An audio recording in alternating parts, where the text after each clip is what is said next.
Is our demonstrator on in the pit? Is he ready? I'm Is he ready. set? He's Joaquin is ready to go, Eddie. I am ready He's So to ready go. to go. I tell you let's what, I swing hate to. over to North Carolina. All right, and we preface this with the fact that this is Joaquin's demonstration, folks. We permit demonstrators to have their free run of the lathe, and this is what he does. If you have comments about his work, at the end, we'll have time for you to make those comments, ask those questions. But for right now, I want to see what this dog has got up his sleeve right here, because I've been peeking, and I like what I've been seeing. What's up, Joaquin? Good evening. First of all, I want to add to the safety conversation. It is still above 80 degrees here in North Carolina, and the humidity is what I like to call obscene. Make sure you hydrate. Keep water nearby. Make sure it's clean. This is full of filtered water. I keep it with me at all times in the shop, and I may, while we're turning tonight, stop and take a couple swallows. One of the things that you need to be careful with is heat injury. It's a very real and very dangerous. Keep water with you. I have a gallery thing to show before we get into the demonstration. This is the Ripples piece. This is red Coolabah burl, ebony, and African blackwood. And if you look, it's like the ripples of a pond when a drop of water hits it. And I was able to reflect that and keep about the same thickness, except here in the center, because I have a recess to hold the foot. So that was my sculptural piece I did last week. And I've been cranking out, small, inexpensive pieces for vending, little compact mirror kits. I don't know where to get these, probably Penn State. I inherited them with the new lathe. So I made about a dozen of these. And this is eucalyptus. So I didn't put any finish on it. I just burnished it so you can smell it. It smells wonderful. But tonight, I had a lot of questions when I post pictures of my angled bowl. So let me tell you a story. About 4 years ago, my folks went to see Machu Picchu in Peru. And the street vendors had these funny bowls that were angled, and they're little funny plastic angled bowls. And so you stood around the street corner and your food is in the deep end and you hold it with your thumb and you don't get your thumb wet with the food.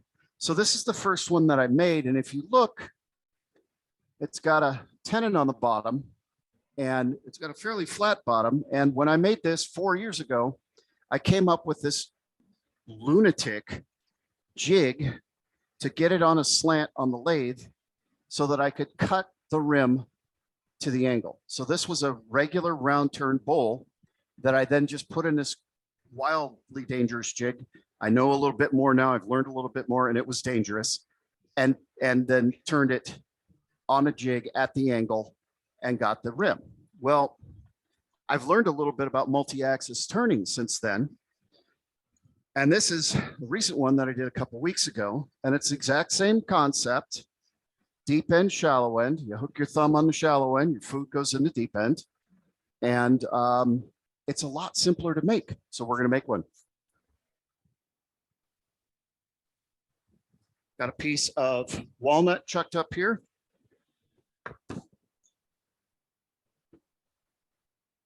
And it's mostly round. So the first thing we'll do is fix that.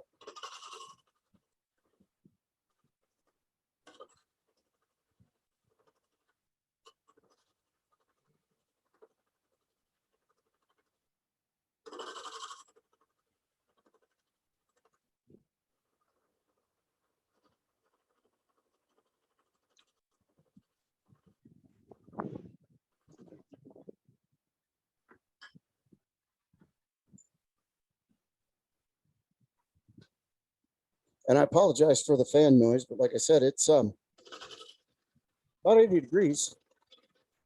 So I have my cyclone fan blowing. Don't hear a thing. I don't hear a fan. I'm As sorry. they say in my neighborhood, huh? If you can't hear it, then the noise cancellation in Zoom is working. So Correct.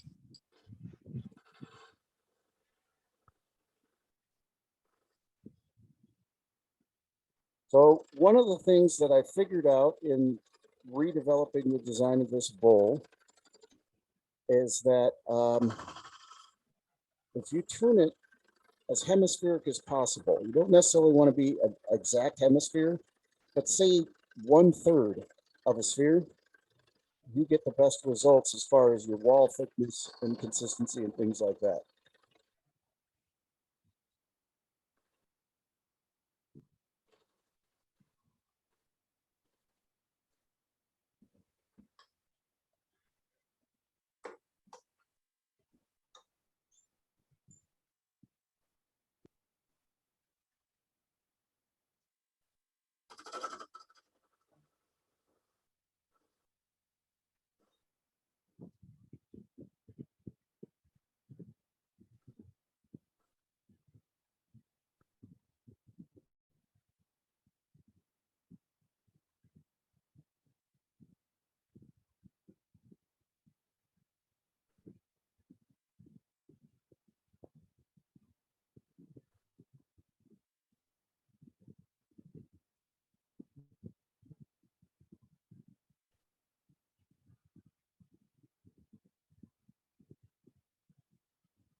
And we've almost got our shape here.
Getting a little far off the tool rest there.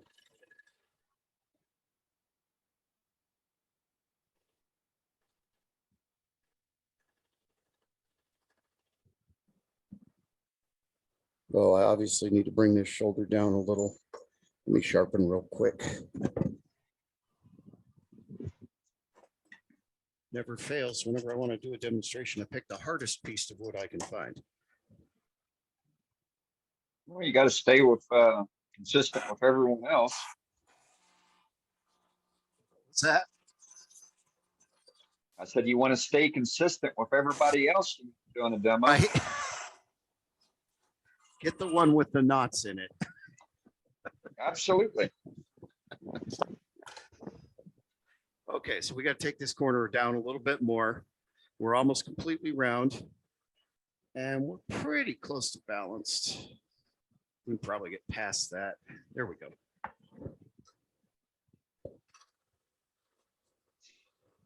Oh.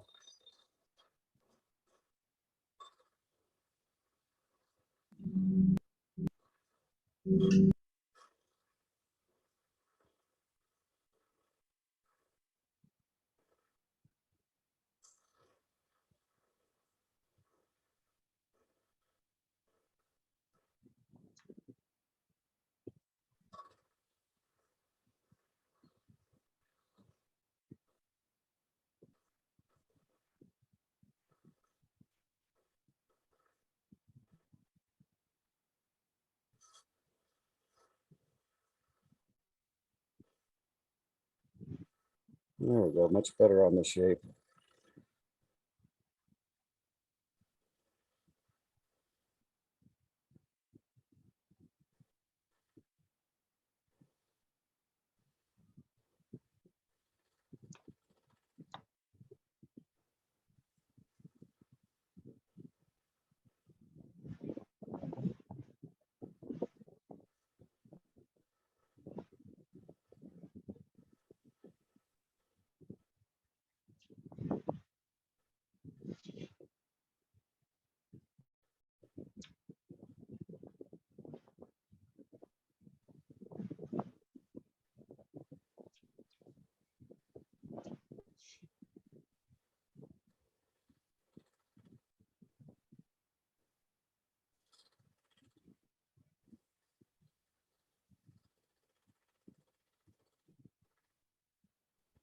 Okay, we're gonna move that rest in again.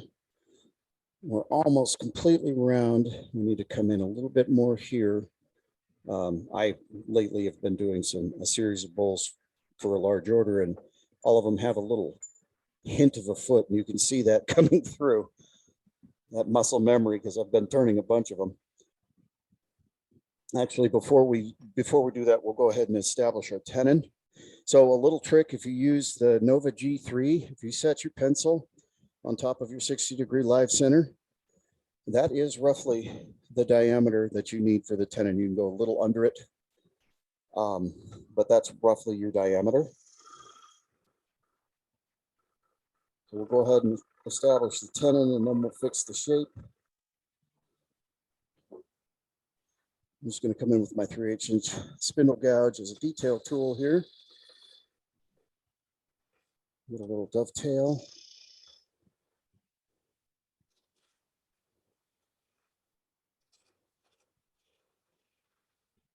Okay, and I'm going to make that, clean that up a little bit. Got some little fuzzy grain going on down here. That was a very rough sawn piece. There we go. Up.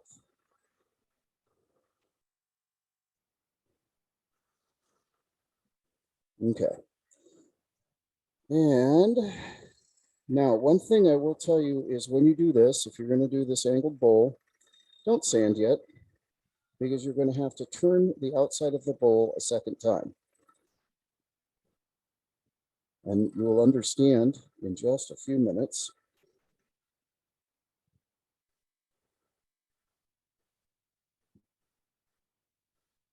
But you will be completely wasting your time if you start sanding at this stage.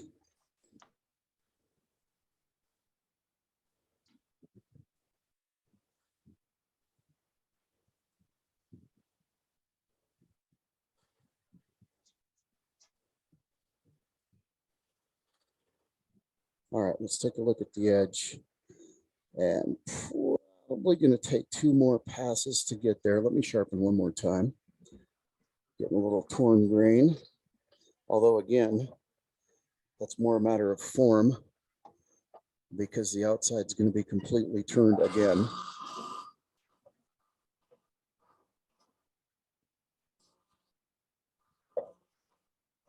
And if anybody's wondering what they're hearing, this is the Sorby Pro Edge,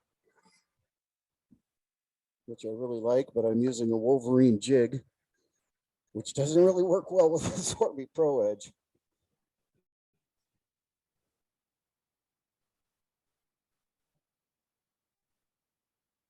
But it gets me close to an Ellsworth grind.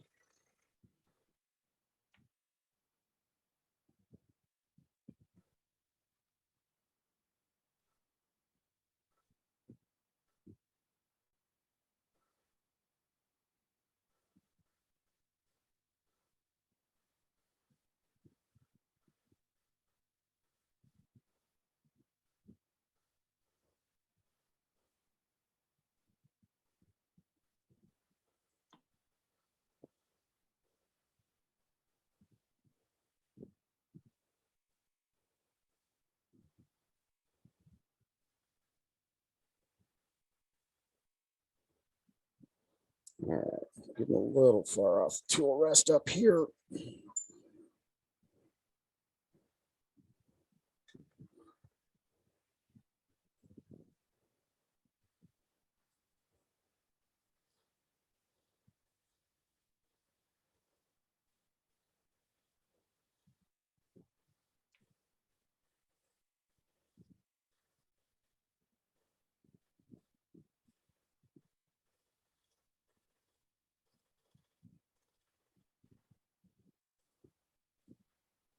Okay, let's take a quick look at our rim. We're pretty good, not bad. We'll take that down when we hollow, which we're about ready to do. I'm gonna give this tenon a little more beef. I don't like the look of the green of the wood right there, that soft.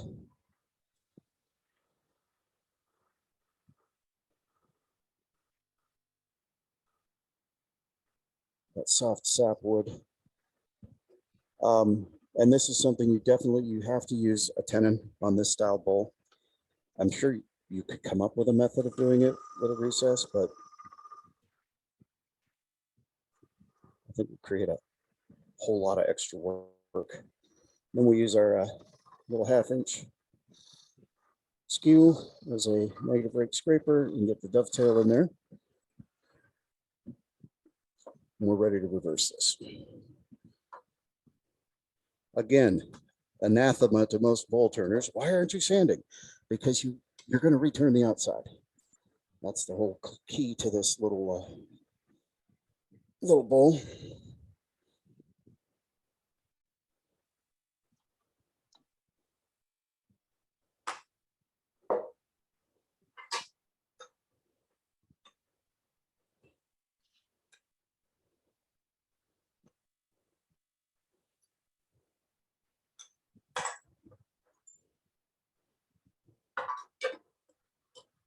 So something I like to do is knock the door cover off of my lathe. Something I like to do is bring the tailstock back in, loosen my chuck, lock that down, and then drive the center into that woodworm screw hole, drive that bowl down onto the jaws of the chuck. That makes sure that I have a very good connection with the shoulder of the chuck to the bottom of the bowl. On the older style G3, there's a little lip, a little tooth at the top of the dovetail. You do not want to over sharpen on a cross grain bowl with this chuck jaw, because it will start a crack and it will actually shear your tenon off. It can start a crack in the grain and shear your tenon off. So another thing that I do to help prevent the possibility of that happening is, for about the first third of the bowl, as I'm just hogging out bulk, I'll leave my tail center up just to make sure that I'm as secure as possible while I'm creating as much stress, as much torque as I am moving bulk. So just to help ensure for at least the top inch of the bowl or so before I run out of room and have to get the tailstock out of there, I'll leave it in just as extra insurance.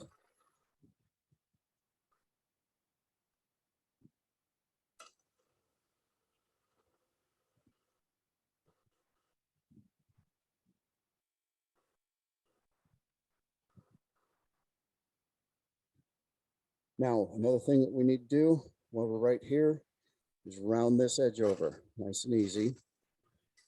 Just round that. And remember, this is emulating a bowl that you would find at a street vendor. So you want that to be as safe as possible for a possible customer who's eating on a street corner. We don't want to have sharp corners on that. We want a nice, round, rolled rim. And we are going to turn this almost 3/8 of an inch thick. We're going to hollow almost 3/8 of an inch thick. Again, that's going to make a lot of sense after we get the bowl hollow.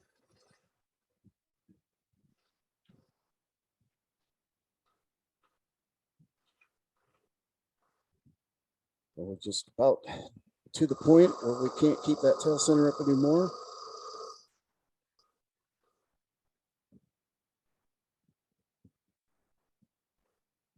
Go ahead and take that down. Now, tailstock's in the way. I can't give you a good view, but we'll get to that in a second too.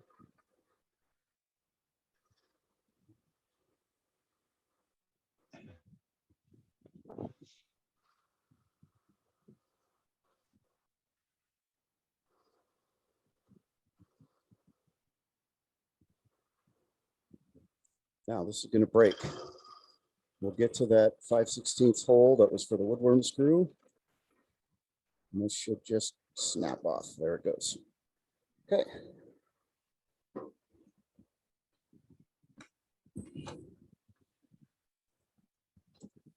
Get that out of the way. If you have a smaller lathe, this is a little Laguna 1216 MIDI lathe. I don't have a swing away tailstock. If you can remove your tailstock, get it off the lathe while you're hollowing, because you will put little dents in your elbow with that wonderful 60-degree live center while you're hollowing if you don't pull that tailstock away. Ask me how I know, and don't make fun of the little scars on my right elbow. I'll polish this up a little bit and clear that out.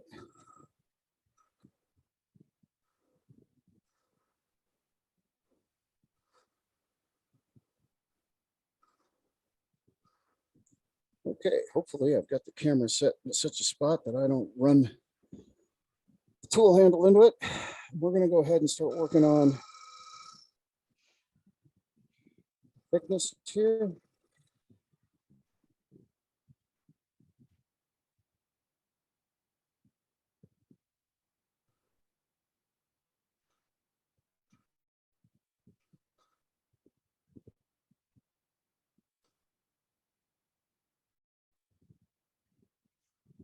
Joaquin, Yes, is there any chance you can switch the camera views?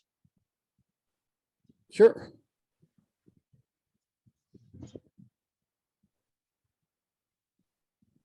You're looking for a hollowing view? There you go. Okay. Sorry, I can't get this silly digital camera. It should be focusing here, and it's focusing on the back wall. Next upgrade is cameras with manual focus. Just turn off the autofocus. Let's see If we you can do that. focus it to the bowl and then turn off the autofocus, it'll stay focused where you want it. Okay. Okay, thank you. I'll have to figure out how to do that. These things, the manuals are in English, poorly translated, so it's takes a little hit and miss with that. All right, my tool rest is a little bit high. It's No still worries. good. It's still good. We can see what you're doing. Yep, it's Okay. a good view here. Now I am taking large bites.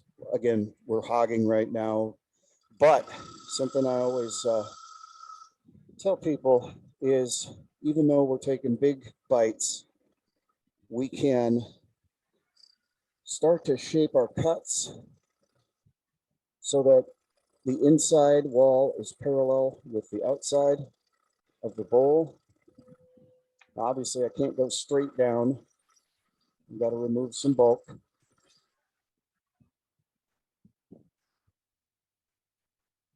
But if you think about the heel of your gouge, you push your tool handle away from you and make sure that you parallel the heel of the gouge with the outside of the bowl and follow that curve. You should have good parallel walls. And then if it gets a little deep like that, go ahead and pick it up. Just remove a little bit more. Now we're well over 3/8 inch thick, so we're going to go ahead and take a bit more off that side.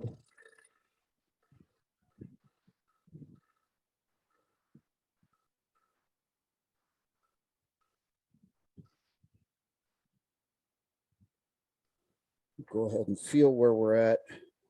And I'm lifting away too much, too quickly. Adjust that.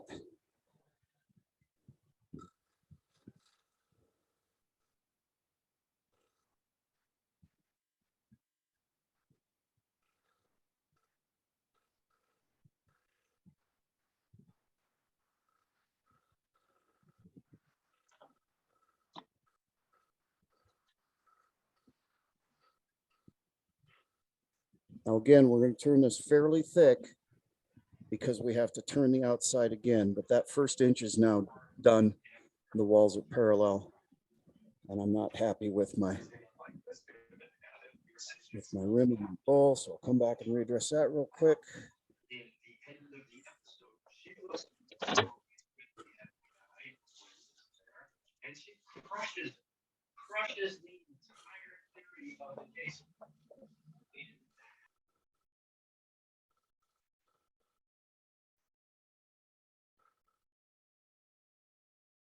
Better.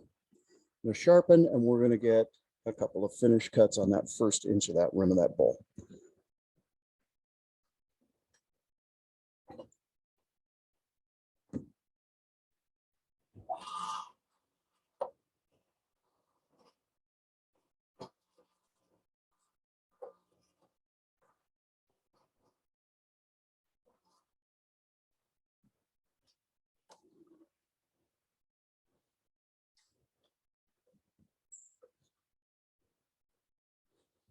Good grief.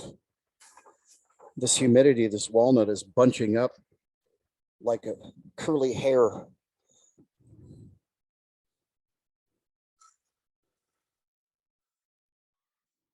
Pay attention.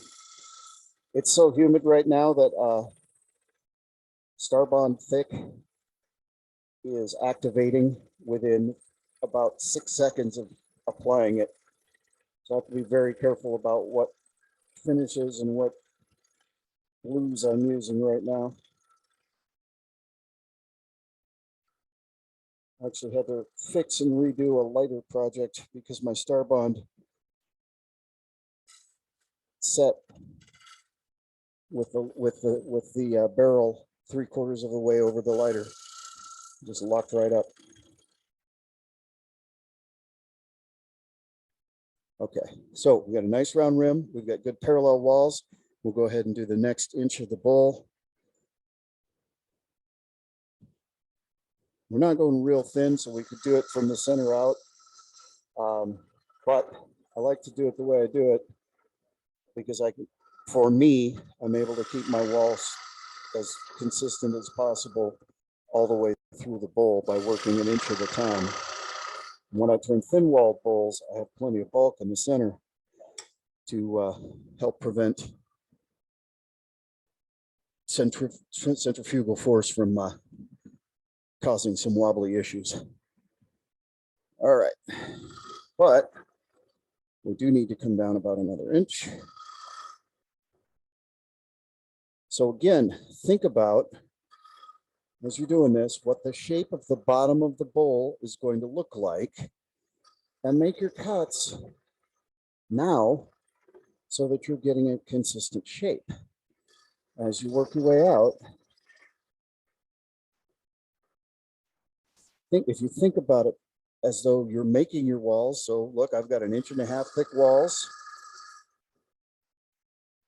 but I want to make sure that's parallel. Okay, we've got about 1 inch thick walls. We can take a little bit less, but I want to make sure that wall is parallel. If you think about it that way and work your way out that way, by the time you're making your finishing cuts, you've developed a little, what I call short-term muscle memory. I'm used to making the right movements to maintain the shape of my bowl already by the time I'm trying to make finishing cuts. So I'm not making any major adjustments. Check my thickness. Good. We got good parallel. So this wall is parallel to the same thing on the outside, just thicker. But also at this stage, we need to remember we have a tenant on the bottom, and we need to make sure that we don't join the funnel club. So usually about here, check the bottom, and use my little Harbor Freight depth finder, depth gauge. This thing is bomb proof. It got dropped. Oh, I've got half an inch. It got dropped into a dust pile, swept up, thrown into the burn barrel, burned, discovered, cleaned up, and it's still kicking. All right, we got about a half an inch in the bottom. So obviously we're going to pull our cut shallower as we get to the bottom, because the bottom needs to be less of an angle.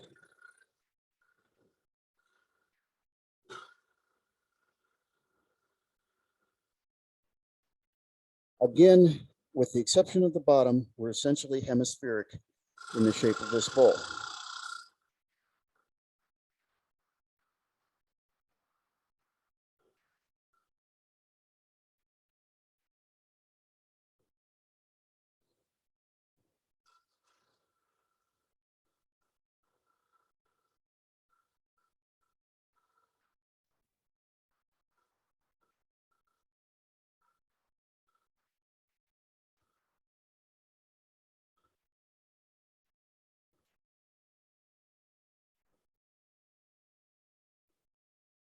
Go ahead and check that depth again, make sure we're not getting too excited.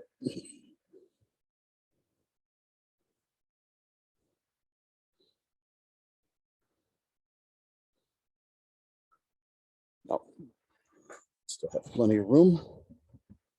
And we need to keep that bottom a little bit thick so that we have something to turn to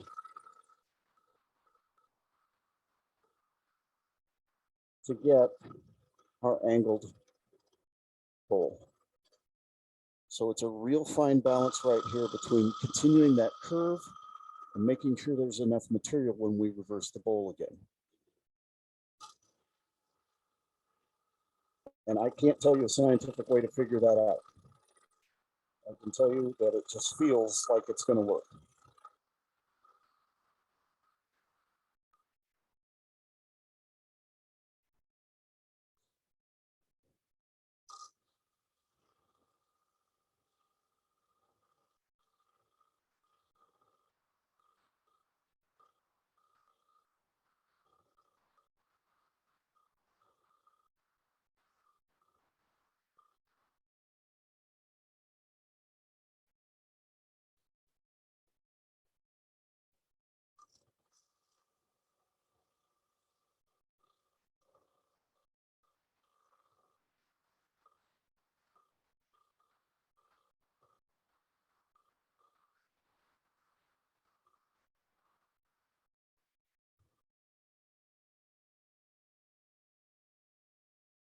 All right, I'm going to sharpen one more time and we'll get some finishing cuts in there.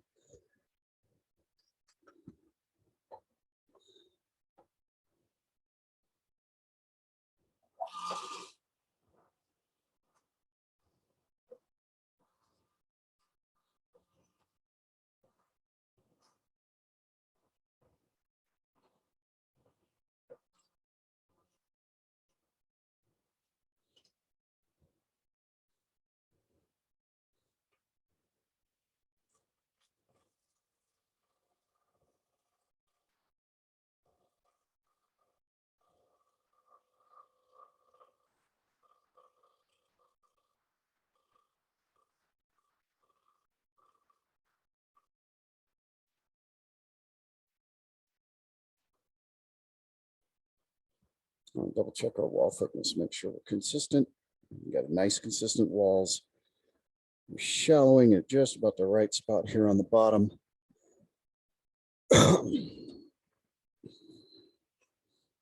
And again, that's a feel thing. I can't give you a scientific formula for that. I just know it feels like it's going to work right.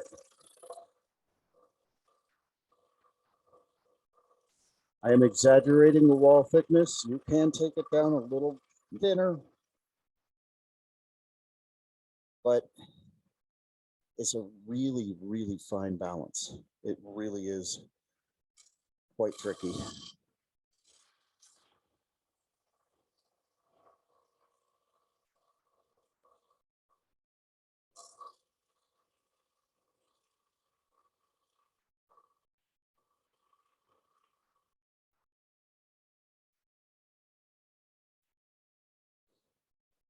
And if you want, you can take a pass or two with a bottom feeder, real fine, or you can bring in your good friend,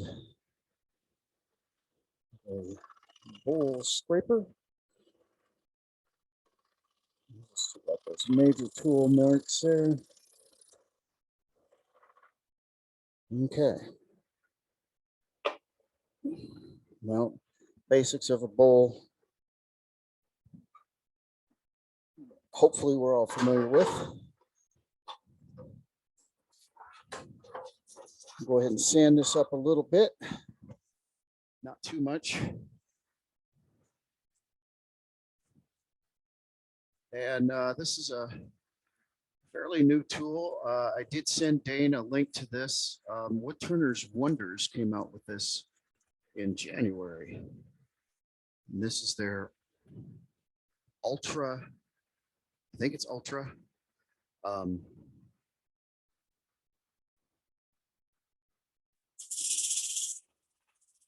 That's their Ultra Inertia Sander. And this is a really fantastic tool. I've killed a couple of the traditional Sorby style sanders. And one of the reasons that this stands out above, by the way, I asked, they don't sponsor Turners, so I'm not getting anything for telling you what a great tool this is. But one of the ways that this stands out above any other inertia sander that I've seen is this is magnetic. So it comes with a 2-inch and a 3-inch arbor. It's magnetic. The bearings are enclosed, so it keeps it protected, and you don't have those annoying seat clips if you want to change the arbor. Pretty fantastic tool. It also is positionable. So say you want to sand the underside of the edge of a hollow form, you can actually change positions and straighten it, and it's pretty handy. And they have a longer handle version as well. So again, I received nothing for telling you this is the best inertia sander I've ever seen. I'm just telling you, this is the best inertia sander I've ever seen. My preference is to sand in both directions.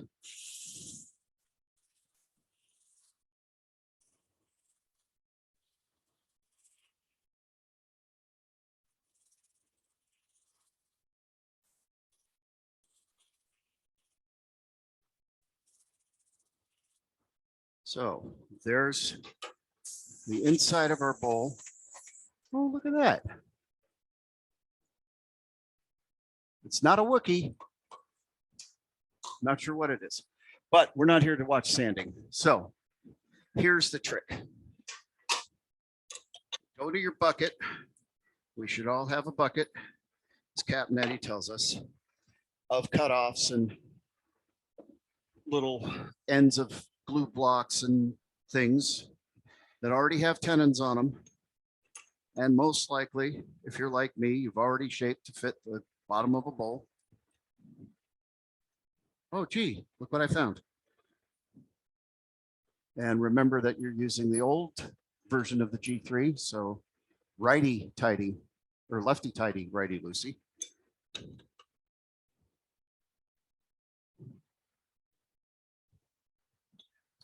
The new version is lefty loosey, righty tighty. And you bring the tailstock back. Now, how steep you want your bowl is up to you. My, I guess, rule of thumb is that I'm going to take it right to the edge of my tenon. either just inside or just outside. I think we're going to go just outside.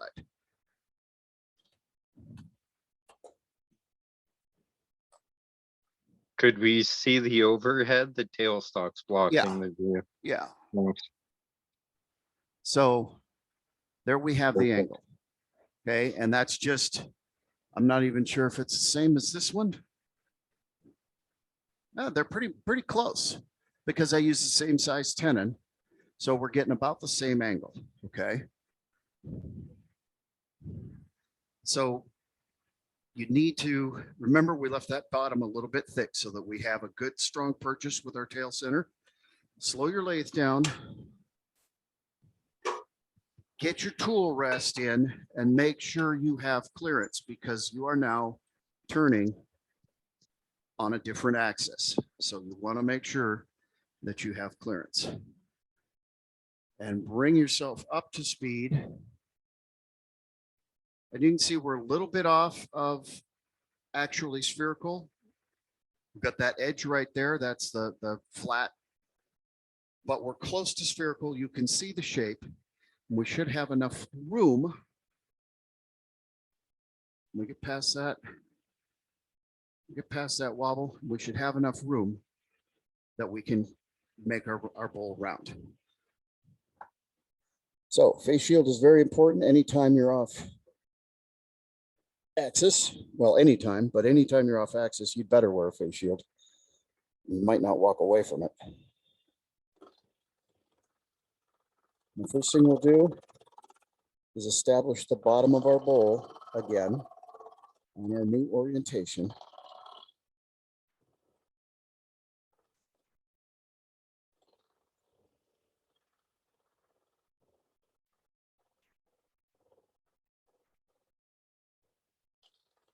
And even undercut it a little bit so that it'll sit flat.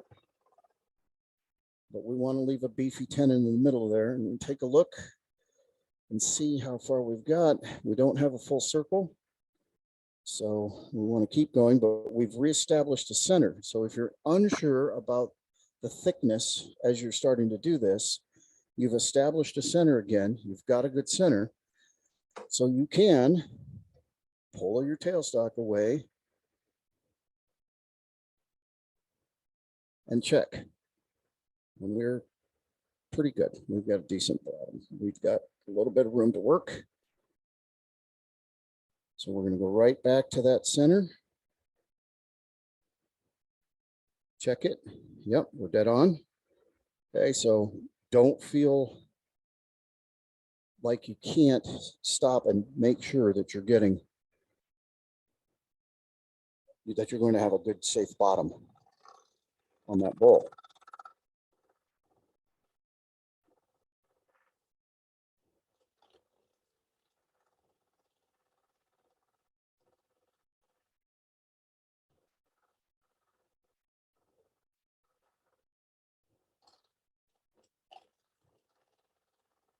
Now, I will also caution you at this point, once you have a full circle on the base, start coming up the sides. And if you feel like you're getting too thin, again, check it.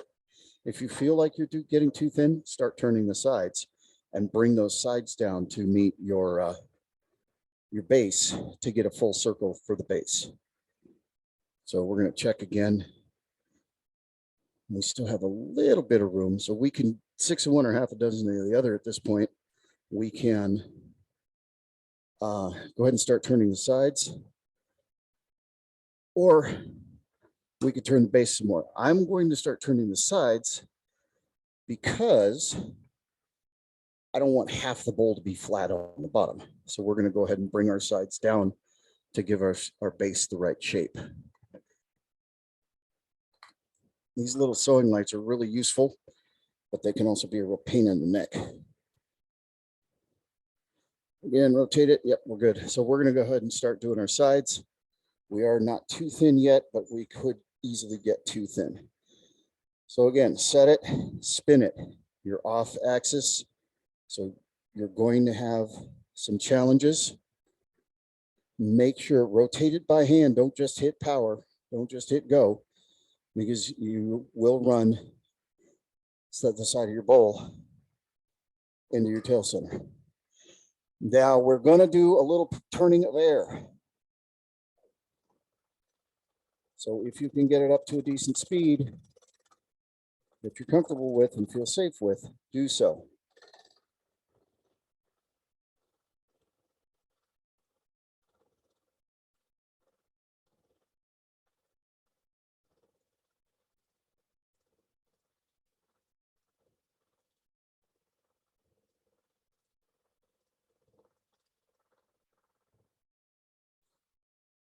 Stop, check.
Stop, check.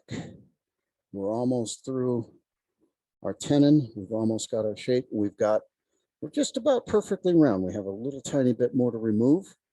And again, if you feel uncomfortable, if you want to check your bottom, because you have that center there, you can do so. This is the corner that is the most at risk, and we're doing really good. We've got a lot of room here. The base is not too thin. We've got space. So we're in good shape for that.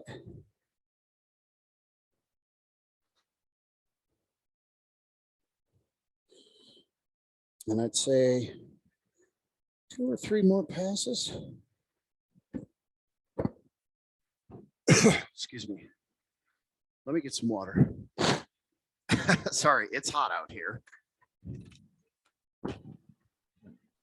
Got to stay hydrated. Mm-hmm. I meant to remind you to do that when you turned that bowl around.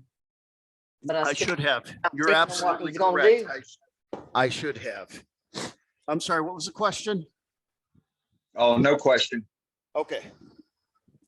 All right, so we're gonna get back in. Again, folks, turn it by hand. Make sure that you're not gonna run this end into your tool stock or your tool rest. Please, don't do what I've done. Don't do it. Don't learn that the hard way. All right. Almost through that remains of the first bottom of the bowl. Okay. We want to clean that up a little bit. And we're going to go ahead and stop and look. We're just about got that. We have a tiny bit more to remove. And we had a little bit of room. So we want to keep a little bit of width to that base. Remember, you also need to be able to set the bowl down without it tipping. So we still need about 1/3 of the width of the bowl, maybe a little bit less flat, so that we can set the bowl down.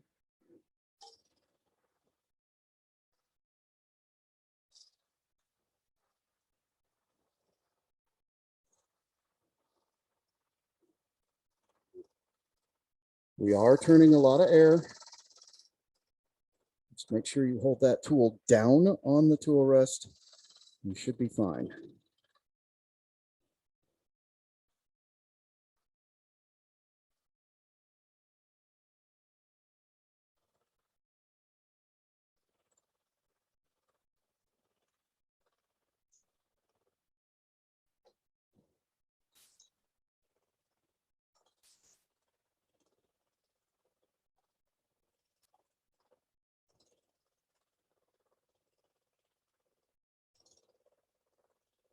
Now, remember, I said we need to try to keep this as hemispheric as possible. That's because we are going to end up with a little bit of a funky angle. But if we can come round all the way to this edge, this little angle right here, we can easily sand. So this does definitely include a little bit of sanding, but it's not bad unless you're like me and use cherry. In which case you will spend a little more time sanding because it's harder than this walnut. So we just want to round that. Nice shear scrape.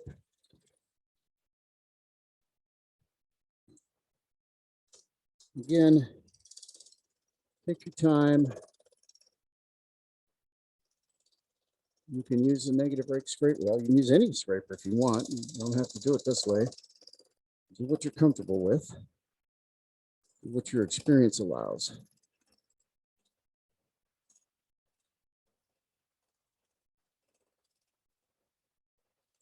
But we're just about to sanding again. Now I want to double check. We're still a little heavy up here. We're still a little thick. We can take down some more. So we're going to come right about mid bowl here. And we're going to pick up our cut. Take our time because we're turning a lot of air.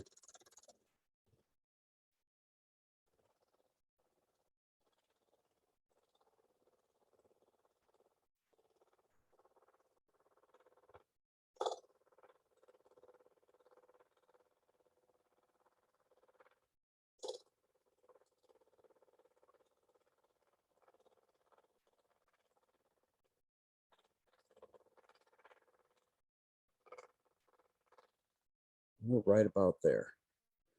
Just about all the way to the edge. We'd probably be a little better off shear scraping that little bit right there. So bring your tool rest around. We're concentrating on this, and as you can see, we have a lot of air. So be very gentle. Come in with your shear scrape. Nice and easy. There we go. Got that little sharp edge out of there.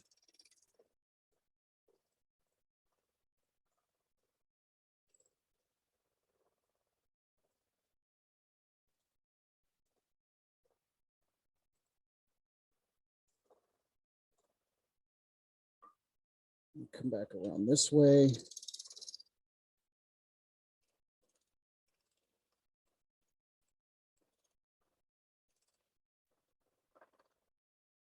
There we go. I think we're pretty good.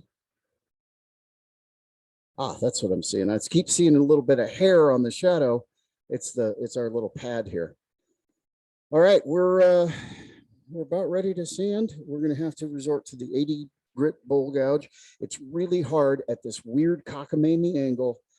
I haven't solved getting tear out in one spot, and look, it's only this one spot on the 3/4 end grain because we've turned everything. I haven't figured out how to cut to avoid that yet. So we have to resort to the 80 grit bowl gouge, but that's okay. And again, one of the biggest boons for me for this sander is I could switch from 2 to 3 immediately because it's magnetic. So break out our 80 grit bowl gouge.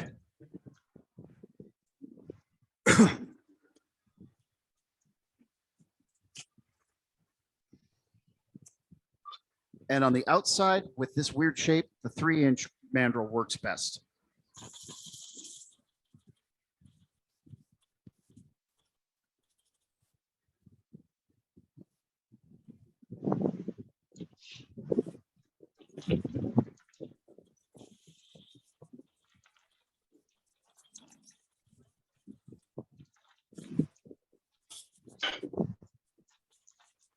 Now, one thing to remember if you're using a inertia sander is that contact with the wood turns it. So when you get air, it's going to stop a lot. If you're doing it right, if you're pushing too much, which hard to do, hard not to do, you might keep it turning. But if you're doing it right, you're going to stop your inertia sander a lot. So if you have really difficult spots, don't take it as a loss if you have to give it a little power sanding. It's not the end of the world. Not competing with anybody but you in your shop.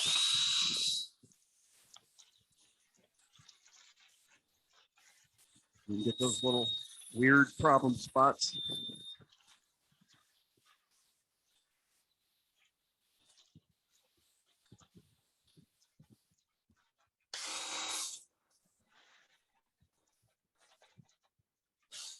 Slow your lathe down a little.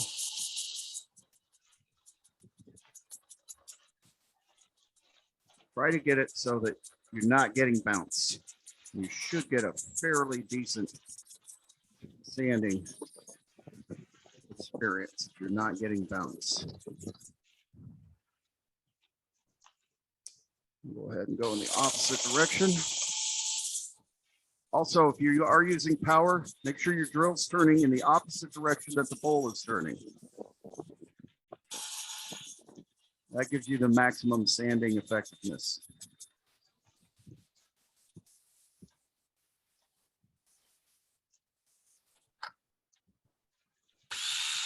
All right, so we still got a little wild grain right there. Also, you can stop the lathe. Whoops, unscrew. Now, this is the only complaint I have with these mandrels is they should have put a little bit of Loctite on that little spot right there. So when you sand in reverse, you can unscrew your mandrel. That is the only thing I don't like about it, and that's really minor. But it's doing it to me because I don't ever sand with 80 grit.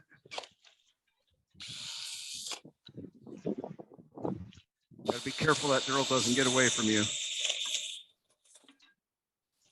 Okay, but we all get the picture. You can sand that up, even up that shape really nicely. We were able to turn it away, so we do still have consistent wall thickness.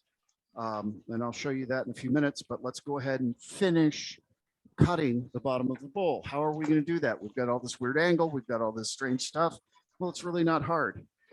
If any of you have ever watched the Papa 1947 or Shady Acres Woodshop, Phil Anderson on YouTube, you know this method because they both do it every time they turn a bowl.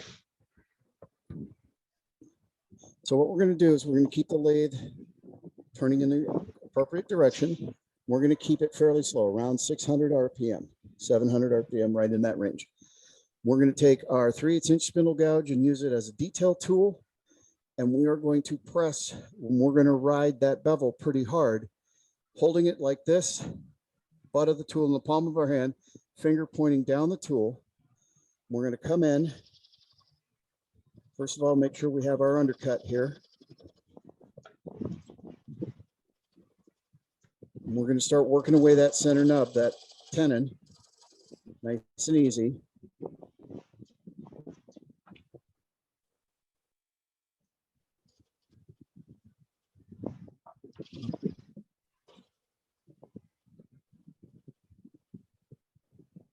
Double check that our bottom is concave. It is.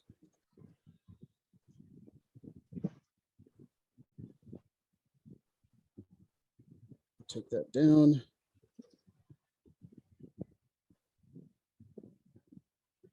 Now you can start faster, but this is a pretty soft piece of walnut, so I didn't really need to get it back up to 900 RPM. Okay, we're going to very gently pare away at that little center cone. Nice and easy. Don't force it, you'll mess it up. Okay, again, drawing pressure straight down the shaft of the tool towards the headstock. We're just going to work the tip in. Our left hand is on the power button. And we're just going to work the tip in.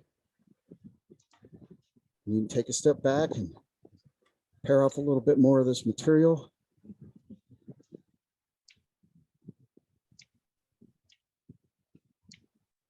Okay, pressure toward the headstock, straight up the shaft of the tool.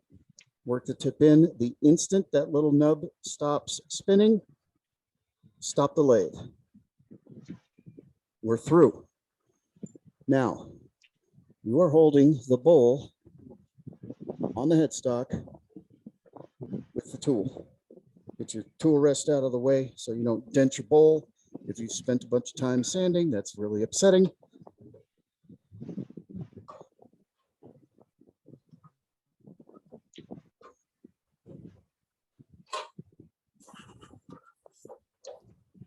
And There you have it. Takes about this long.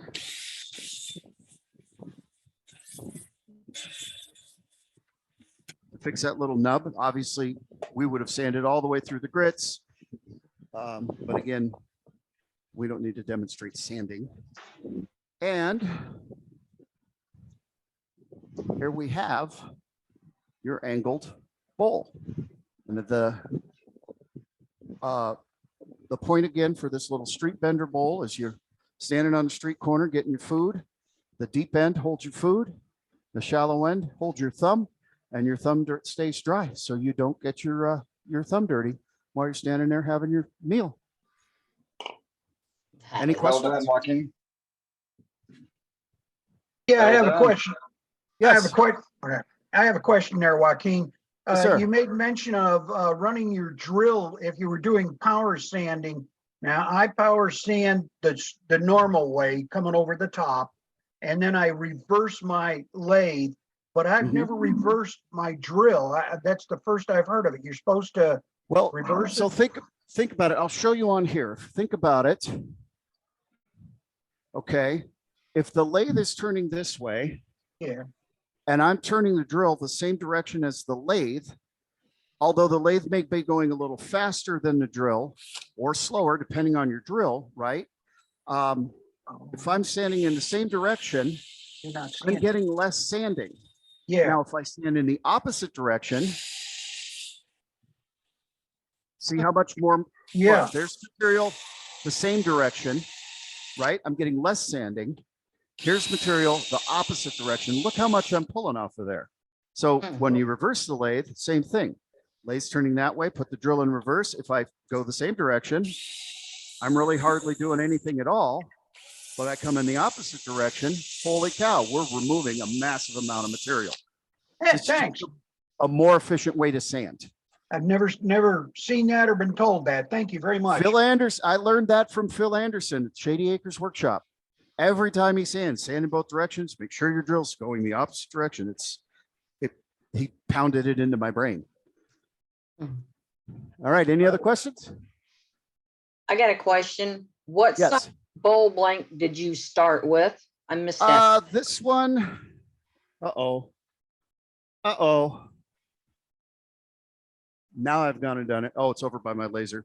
I think that's about 6 inches. Hang on a second. That's close enough then. Now you can go bigger.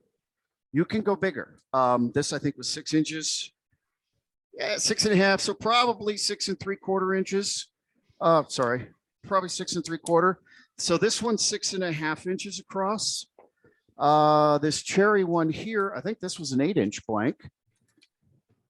That's 7 1/4. You can go bigger. This was the size of nice flat 12/4 walnut I had available. This was 12/4 as well of cherry. So the only thing that limits you is the bedway of your lathe. This has got a 6 inches from center to the bed. So with that little bit of the movement as you turn the bowl, this side gets longer. You don't want to turn a 12-inch wide one of these on this lathe. It'll hit the bedway, but you could probably get away with 11 inches wide. Again, though, you've got to remember that you were thinking hemispherically. You're thinking as close to about a third of a sphere. You see how spherical these are. So at some point, mathematically, you're going to run out of room in order to have a bottom, and you're just not going to be able to do it. That's something I haven't really experimented with, because if I'm at a street vendor and I have a bowl this big, that's more than enough food. That's my reasoning behind it. That's a lot of food. That's going to hold quite a bit. You can probably put 2.5, 3 cups of rice in there. So 6 inches, 7 inches works pretty well. Any other questions? Good demo, Joaquin. I'm proud of you. Thank you, sir. What kind of I finish? wouldn't be here without you, Mark. Thank you. It What are you was gonna great. finish it? It was I'm really sorry? great. It was great. What kind of finish? Okay, so I have been experimenting with finishes for a while. And I have come to the conclusion that Brad's Workbench is my favorite. His sanding paste is extra fine. It's very, very fine. And this is finished with Brad's Workbench Tongue Honey, which is a combination of pure tongue oil, beeswax, and carnauba wax in a heavier to the oil than wax. And this is just an incredible finish. It just works really well. This is fully cured. And one of the things I really like about his finish is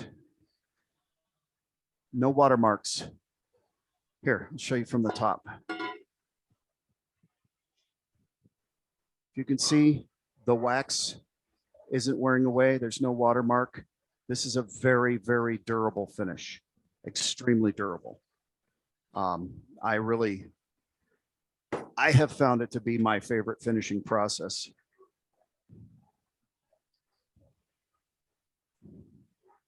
And yeah, it takes 3 weeks or so for the tongue oil to polymerize, but look at that. No watermarks. It's a great finish. Well,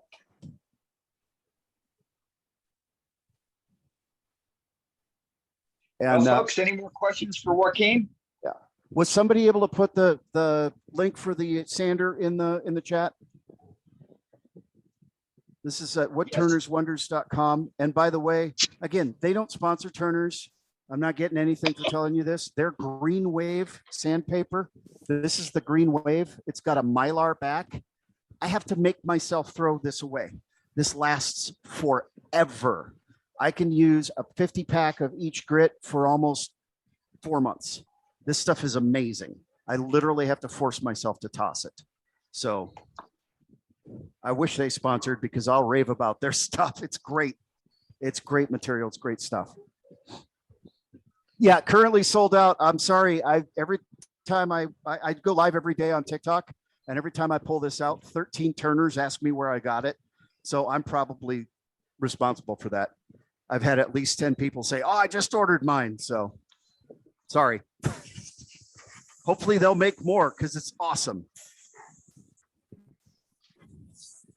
Any other Outstanding. questions? It was a great Any- demo. any- Really appreciated. The tool handling was sorry. superb. Of course, the air compressor kicks on. Oh, we can't hear it? Oh, well, I Zoom's can't. I got- can't hear Zoom's- you. All I can hear is the compressor. Oh, okay. Oh, There we go. Thanks, Robert, for dropping that link into chat.